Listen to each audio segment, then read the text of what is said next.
প্রলয় এক এমন সময় যখন পৃথিবীর সমস্ত কিছু প্রাণী, মানুষ, গাছ, বন জঙ্গল আগুনে পুড়ে যাবে এবং পৃথিবী পুনরায় এক আগুনের পিণ্ডে পরিণত হবে। পৃথিবী আবার নতুন করে সৃষ্টি হবে। তবে এ সময়কে হিন্দু ধর্মে কলিযুগ হিসেবে বলা হয়েছে। সত্য, ত্রেতা ও দাপরের পরেই রয়েছে এই কলিযুগ। এখন আমরা যে সময়ে বাস করছি, কলিযুগ এক এমন সময় যখন পাপের চরমতম সীমায় পৌঁছে যাবে এবং প্রকৃতি তার সব কিছু ধ্বংস করে আবার এক নতুন যুগের সৃষ্টি করবে।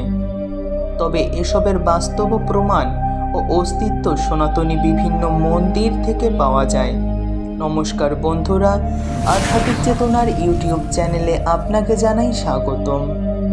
আজকের এই ভিডিওতে আমরা জানব যে কলিযুগের অন্ত নিয়ে সনাতনী মন্দিরের বিভিন্ন অস্তিত্ব ও অনুভূতি সম্পর্কে।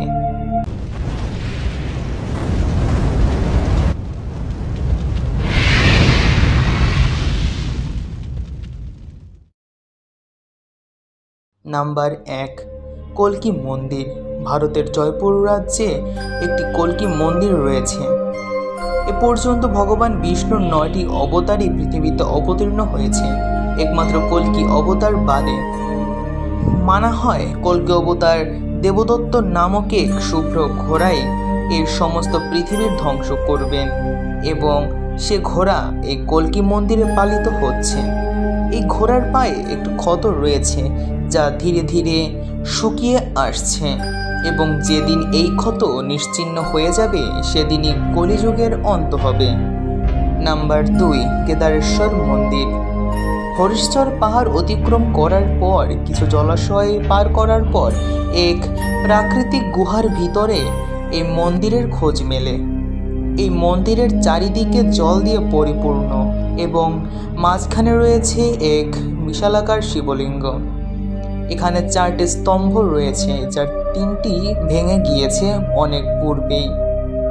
এই 4টি স্তম্ভকে 4টি যুগের সঙ্গে তুলনা করা হয়। 3 যুগ শেষ হয়ে গিয়েছে, তাই 3টি স্তম্ভ ভেঙে গিয়েছে, আর একটি এখনো ভাঙেনি। যেদিন এই স্তম্ভ ভেঙে যাবে সেদিনই কলিযুগের অন্ত হবে।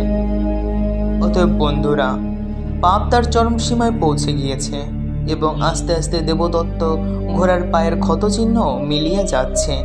অতএব খুব শীঘ্রই কলিযুগের পতন হবে এবং সৃষ্টি হবে সত্যযুগ।